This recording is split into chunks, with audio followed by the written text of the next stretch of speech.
Welcome back to the Hard Forking channel and to my co-hosts, Mathematics and Leanne. How are you, Hello. people? Good. Hard Forking has been the crypto culture channel since 2017. So what we endeavour to do on this show is give you a bit of a summary of all the latest news, happenings, what we're doing in the space. And there's a hell of a lot coming up in this show. So make sure you subscribe and hit the like button and that little bell notification so you know when we're back here next. So, people, look, there's so much going on at the moment. We'll do our best to get through as much of it as possible for the audience. But, you know, I was thinking today that one of the best things that if you're new to the space is to find a good group of friends that are really passionate, especially if you're into NFTs. You know, share your ideas around because nobody can do all the research. It's literally impossible. The space moves so fast. So if you haven't got any friends, more reason to subscribe to this channel will be your friends. So, big news, people, all over mainstream press as well. Coinbase launching an NFT marketplace. There's already 1.1 million people that have gone onto a waiting list, subscribed to be part of that. By my calculations, the NFT marketplace, sort of looking at how many wallets are currently out there, it's only really about 150,000 people at the moment. So this is still very niche. It's all about us crypto nerds, but it's going mainstream. Thoughts on this, people?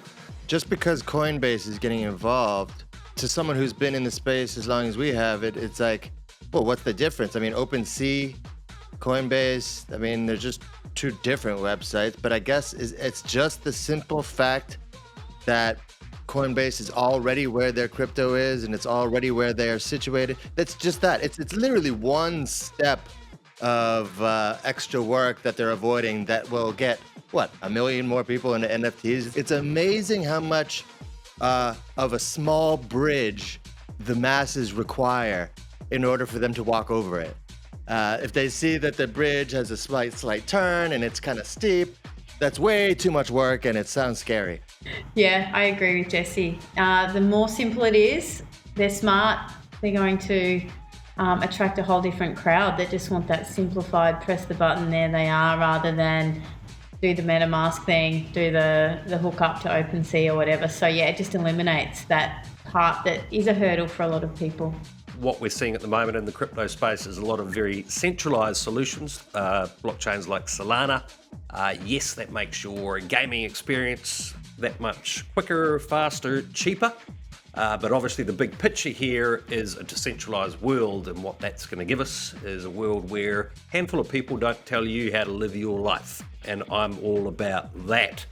On that note, the other biggie is the Polkadot parachain auction. So we're going to attempt to explain that in very, very basic terms for you. Jesse, what have you just done? Can you tell us about Akala? I was speaking to a friend of mine who is recently been advancing his understanding of the crypto world, but it's always kind of fun when you speak to someone who maybe is a lot more green than you are in the crypto space, but you can tell that they're smart and they're hungry to learn because they're coming at it from this new angle where we may be solidified in where we are in our belief of our own understanding, that we may not learn as quickly some of these new things that a beginner might be learning. And it's almost like being if you're playing a video game that you've played for 5 years and you thought you've always been really good, but then someone just gets in on the latest version of this game, it's fresh to them, so they're coming in fresh, and he's already gung-ho about Polkadot and parachains, and I think this is the more obvious one, but Akala is one of the projects on the parachain forecast for Polkadot, and there's a wait list anyone can sign up to, and it looks like one of the more promising projects coming up under the Polkadot ecosystem in the parachain world. So yeah, look out for that one, guys. That's kicking off at the moment, people. I increased my stake in Polkadot yesterday, and it's obviously seen a big sort of overnight rise of over 20%, I think, last time I looked.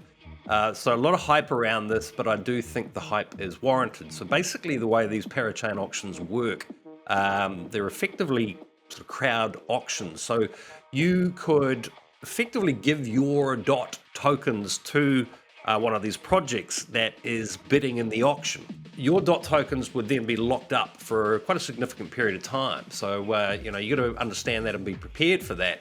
But obviously what you're getting in return is the token from that project that you are effectively having a bet on or investing in. But effectively what I would want to explain to you about Polkadot is that I see it as somewhat sort of complementary to Ethereum, not an Ethereum killer. They are compatible. They're quite similar. ETH 2.0 and Polkadot effectively do kind of the same thing. I guess the easiest way for me to explain it to you is that Ethereum 2.0 is a blockchain that you can build a dApp on, a decentralized application. Whereas Polkadot, maybe a very simplistic way of explaining it to you, is that you don't build a dApp on there, you can launch your own blockchain. So Polkadot isn't actually a blockchain as such, and here's a diagram to sort of explain it to you. It's effectively a bridge. So you have all these other parachains around the edge here, as you can see, and Polkadot is sort of the underlying bridge to all these different blockchains. It interconnects them, makes them all compatible, and as I say, it's compatible with the EVM, the Ethereum virtual machine. So for me, this will make Ethereum cheaper to use, and as I say, Gavin Wood, one of the founders of Ethereum, is the guy behind the Web3 Foundation, which are the people behind Polkadot. So pretty exciting stuff. And just once again, to sort of draw a comparison, when you hear of an ETH killer, these would be blockchains like Cardano or Solana. In Solana's case, as I mentioned before, lots of great stuff happening on that blockchain, but there is that trade-off. It's not decentralized. There's a handful of people that are behind that. And for me personally, I want to get away from a world where there's a handful of people telling me what to do. So I'm all about decentralization. I like Polkadot and I love Ethereum. Thoughts on that, Leanne? Yes, I already had a Polkadot position from $5, but so I actually built some more into that recently with all of this auction and parachain news, and Gavin Woods, the creator, has been very quiet the last few months. So when something goes really quiet that has a lot of fundamentals behind it, I like to start scaling in. So I'll be really keen to see how these crowdfunding use cases go and see how it all pans out. But yeah, I'm excited to see what DOT can finally do. I've been waiting. So it's kind of happening at an exciting time as well. Where the market's moving up quite dramatically at the moment. All sorts of talk about this fourth quarter parabolic move. I suspect it may well happen. Not financial advice. Do your own research, all that good stuff, people. But obviously the timing here for Polkadot launching these parachains, it's my second biggest position in any of the cryptos. So yes, let's see. I wanted to be able to tie in what you were saying, Sean, about decentralization and circle back with NFTs a bit, and an interesting project. So Stacks is something that basically integrates two things, like the decentralized coding side of Bitcoin with the apps that run their logic on the blockchain with smart contracts, and they're controlled by code instead of companies. And there's a lot of benefits to using Stacks, but what I found interesting was there is a new NFT platform called Stacks Art. Okay. And so they're offering NFTs that are secured by Bitcoin. And I found this interesting because they were actually, there's not a lot of information. If you go on YouTube, there's not a lot of people talking about it, which I find strange because NFTs are such all the rage now. And if you type in Stacks Art or, for instance, some of these, what you would consider blue chip collections on the Stacks Art platform, like Bitcoin birds, you type in Bitcoin birds on YouTube and there's nothing, basically nothing. Right. But a friend of mine who's a bird, recently picked up a Bitcoin bird, and this was about less than a week ago, and the floor price at that time was 1,800 STX Stacks. The floor price is already up to 2,000, and the Stacks coin is over $2 at this point. That's a rapidly growing floor price. for Bitcoin birds. They have a rarity sheet here, which describes the rarity of these attributes. That's not like rarity.tools. You kind of have to figure it out yourself. It's definitely above floor price. So since the purchase of this bird, the little bird friend of mine is doing well. It's a good investment. So I wonder if it will be the next punk. Yeah, I mean, I personally, I always swore, I promised myself, like, I will never understand, nor will I agree with, buying an expensive piece of clip art that looks like about 6 pixels. But I think at the end of the day, you kind of have to, pick your battles when it comes to principles. Yes. And making money, right? Especially since it's not like it's some immoral, horrible thing. It's just weird. Yeah, totally. So, but anyways, check out Stack's art. Clearly, it's not getting much attention, and that's got to change very shortly. Let's see if that floor price goes flying. Your friend's an early mover on it then. Well, Leanne, I think, your last comment there, early mover, I think it's easy to have a bit of a laugh at a lot of the stuff happening in the NFT space, but that ability to really pick a winner, because we are that early that I think a lot of these will stand the test of time. Something like Bored Apes, CryptoPunks, etc. I mean, they are kind of already, I think, sort of, you can see this is like a historic thing to own. A lot of the other stuff that are like sort of just copies of this type of thing, I think people might be disappointed when the market corrects. But at the same time, some analysis I did on how many wallets are actually out there on these NFT projects, it's not that many. And I think there's, these hardcore crypto people, they love this stuff. It's fun. NFTs and gaming are quite different to speculating on a layer 1 blockchain because you want the price to go up, or where you're actually able to get in there and collect stuff and trade and get to know people in communities. I wonder to what degree that really will hold up when the market corrects. I suspect a lot of it might. But obviously the blue chips type stuff, I'm not envious. I'm very happy Jesse got in there and got his ape. I just, for me, that would not be something I'd be looking to sell anytime soon. Agree with everything you said about the blue chip ones. And yes, maybe in a downtrend for a while, NFTs will hold their interest because people aren't trading as much, but they move into that space that's evolving. So yeah, maybe it does a complete different move than what I expect it to do. But speaking of NFTs and fun and use case, I found this tweet that I thought was hilarious for our Axie viewers out there. Jiho announced that he was giving AXS prizes for the best Halloween costume. So I was looking through the comments, and people in the Philippines have been doing these crazy Axie. So let's see how many crazy Axie impersonations we see. So that was just something fun that I thought you'd get a kick out of. Very, very quickly before I forget, we also stream Axie and other games on Fridays. And we've got quite a large amount of SLP that we'll be giving away on that stream this Friday. So there's a link below if you want to come along and watch us game and win some SLP. No, you'll be there, Leon.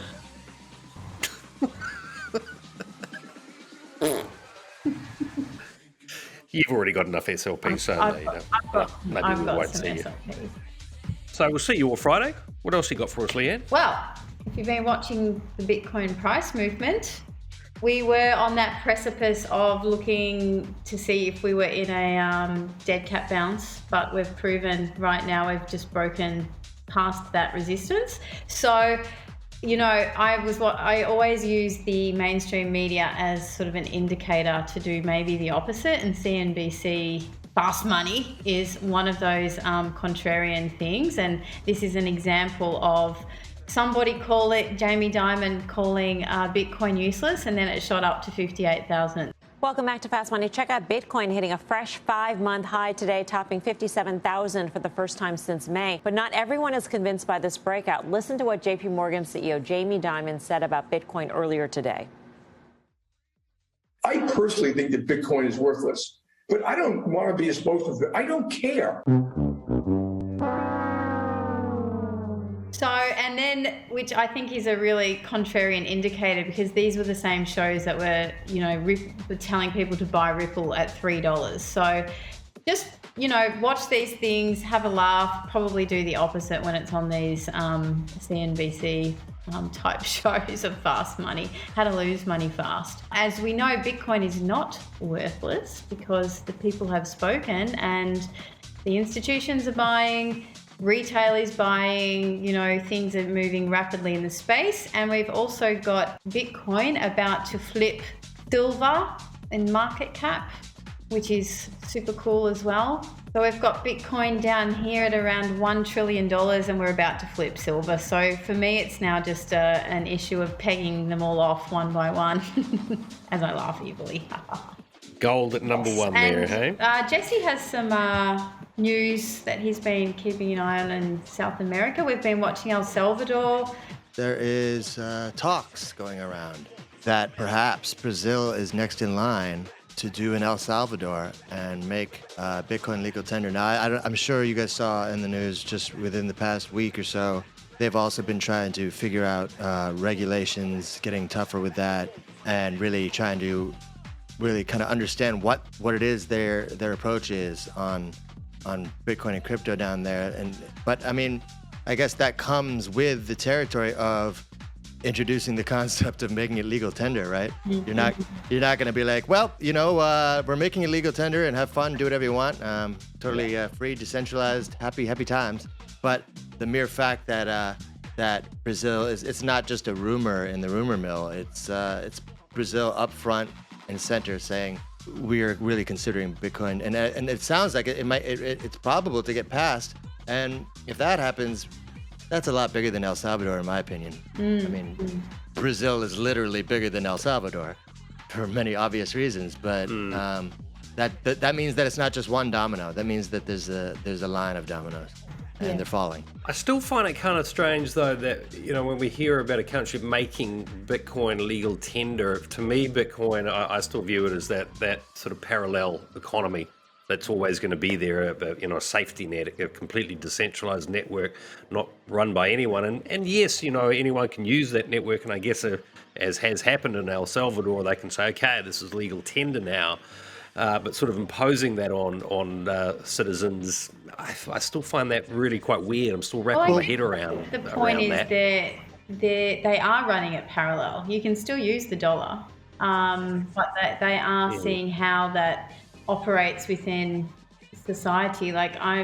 It's got its problems. And I actually was looking at the poverty rates on the globe the other day, and that is a really huge hurdle. And like Brazil and El Salvador, you've got big percentages of poverty. And how do you then bridge that gap with having the technology, having the smartphone, having the wallet? So they're all huge obstacles to overcome in these. But again, we've said this before, these countries have got nothing to lose, literally. Yeah, it doesn't seem as much like an imposing as another option. And I mean, I think one thing to keep in mind is that, we come from countries that, traditionally were very well-to-do, way ahead of the game.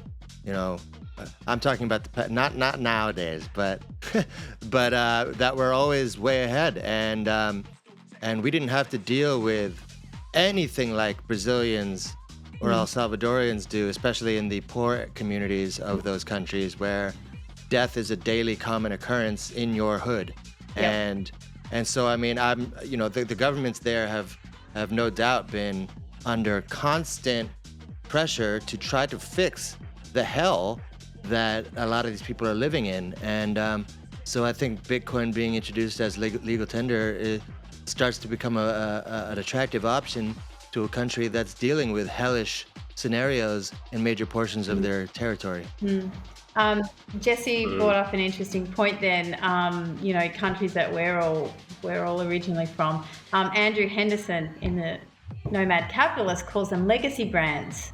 They're countries that we thought were X, Y, and Z, and as we're watching now, they're unfolding to be A, B, and C, and it's not so desirable almost. So to look at these countries with actually, and just talking about poverty, I've got something really interesting to show you. This was a quick snapshot of a visual map. Now, if we look at the poverty rates by percentage, it's where people cannot meet their basic living needs and living standards, roof, shelter, food, those necessities for life. And actually, when you look at these countries, so obviously the red down to the orange are the high rates of poverty. And if you look at Brazil, we've got a poverty rate of 20%. Okay, but then if I actually click on something like Australia, we've got a poverty rate of, according to this, around 12%. America is nearly 20%, Jesse. Does that shock you?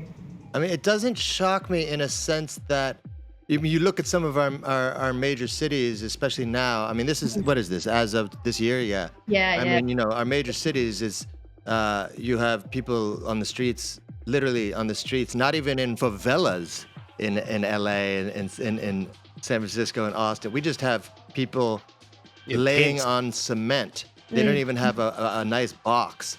And some of them are using toilets, public toilets, and then the police are coming and ripping them out of there. And I mean, and this is why I'm saying nowadays, certainly it doesn't surprise me. I mean, I think America was doing so well for so long that they lost any sight of the privilege that they did have, and mix that in with a corrupt society of people who have lost all moral compass, and it's pretty much a disgusting thing to see. Yeah, I was really shocked, and that's why I brought that image up, because if you look that, let's say America has a very high poverty rate, and so does Brazil, yet in America you've lost a lot of freedoms. In Australia you've lost a lot of freedoms, yet the countries that have got nothing to lose, with poverty rates that I would say are comparable to some of these legacy brands now, it's just hidden better in those countries. They've got nothing to lose. So let the experiment begin. Well, for me, the experiment has been underway for 11 years now with Bitcoin, and we're starting to see what sort of 6-7 years ago, sitting in a bar in Copenhagen at our Bitcoin meetups, talking about where this could go. I mean, I'm shocked how quickly crypto has moved in such a short period of time. How is this going to look in 5 years? I mean, my ultimate vision is that borders really start to melt away. I think half the problems we have in the world is because of countries. Whereas if we've got this truly, these global currencies that we can move around without permission from anyone, we can swap value. Look at what we're doing with our scholarship programs. That would just be impossible trying to use a fiat system. This will, over time, really will start to make borders less relevant. And I think half the world's problems do come from that tribalism, and fiat currency ultimately is political currency, primarily used, to tax population. Look how much of that gets spent going to war, whereas a decentralized global currency where we can trade with anyone anytime we want, that's what we got now. This is exciting. The problem is, Uncle Sean, that it's, if it was decentralized, wonderful, but I'm going to bring this article up now. So again, tying in this borderless and centralized, decentralized, my dad alerted me to this article actually, that the Pacific has become the testing grounds for a lot of projects, and the Pacific obviously has some high levels of poverty as well. Now, this article kind of went through to sound oh so lovely, that blockchain's being tested and this and that. But actually, as I read further into it, I wasn't so cool on it, because I felt like there's a nefarious undertone to it. The Australian government was backing Sempo, who was trialing digital wallets with Oxfam charity. And the article, like I said, sounds nice and fluffy, but if you actually look into it, I believe this is where governments are testing digital controlled dollars on low socioeconomic countries to see if the infrastructure works, and to implement it then onto their own populations. So I see these articles and I'm very skeptic, is my unfortunately my negative point of view on these things. Whereas, you know, El Salvador, Brazil are trying to implement an alternative currency like Bitcoin, whereas these projects are just trying to test digital dollars.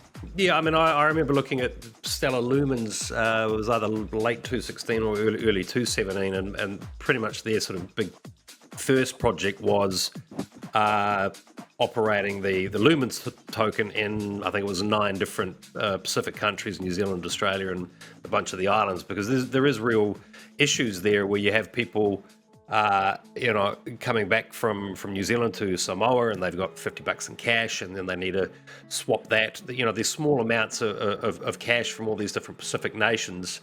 You know, that really sort of sparked my interest in use case of blockchain back then. And I see actually Stellar has just partnered with MoneyGram in the last week. So I'm gonna have another close look at that project. That's all really great when they're testing the actual particular blockchain associated with Stellar Lumens or whatever, but this is not that. This is using blockchain. No, your concern is a central bank digital currency, which is basically what China now has. So if you know, if we want to go down that route, one part of the article I loved where they talk about tracking what funds are donated to charities, and they can track that on the blockchain. That's, I think, is wonderful. But this was the Australian government with AusTrack backing it, and the Australian government, the project, and my alarm bells are just going rah, rah, rah, rah. So I encourage people not to just read the headline, but to actually read closer into the article also. It's not all fun and games in blockchain. Just to wrap it up, I would say it's funny when you see articles like this, where the senior Bank of England policymaker is warning that Bitcoin could trigger a financial meltdown, when my memory of the words financial meltdown connected with Sean sitting on a balcony with me in Copenhagen saying there's going to be a financial meltdown and Bitcoin will be the savior. Yes. And then I see an article like this saying Bitcoin could trigger the financial meltdown. and I think that's funny. That seems very contrary to what I've been thinking about. Yeah. And then it leads me to an article like that. The governments want to control crypto so they can control us. I think that's more of a realistic headline to read, at least in my opinion. They can say whatever they want, but they can't pull the wool over my eyes. And I think it's important that we spread that type of knowledge to the crypto community, that don't believe everything you read, guys. It's more of a factor of Bitcoin is not here to harm you. Bitcoin is here to be your savior more than anything else. And you can buy little pictures of apes and things, and they go up and really it's great. That being said, go check out this video of Ross Ulbricht being interviewed from prison, who was put there for something that's certainly not deserved of the punishment he received. But it's very moving. I know Sean watched it just yesterday. I watched it a couple of days ago. It'll drive you almost to tears, but it's worth seeing, and everyone needs to know how governments are handling these types of situations. Is it overreach? Is it wrong? Is it evil? Go check it out. Yeah, Ross Ulbricht, for those of you that don't know, was the guy that started the Silk Road. He's serving 2 life sentences and an additional 40 years, so he's basically never getting out. He's going to die in prison. It's an interesting case and something I could literally talk for hours on, and maybe we should just do an episode dedicated purely to that topic. You know, I have some different opinions on it. But yeah, by all means, look, as Jesse says, go and have a listen to that. We'll talk about it more in depth on another sort of dedicated show, I think, actually. But it's all about these issues of decentralization. Yep. check it out, people. Thanks for joining us. Leanne, we always give you the parting comment, so we're not going to break with tradition today. Yeah, look, my parting comment is read between the lines and keep smiling. There's the bad, the dark side, the light side, and let's try and keep shining. Keep the batteries charged. Do things that make you feel good, but be aware of that darkness, so you don't become like a head in a big bucket of sand, like an ostrich. Do the ostriches actually put their head in the sand? Thanks for watching, everyone. Make sure you do subscribe, hit the like button, tell your friends about us, and we'll see you next time. Cheers.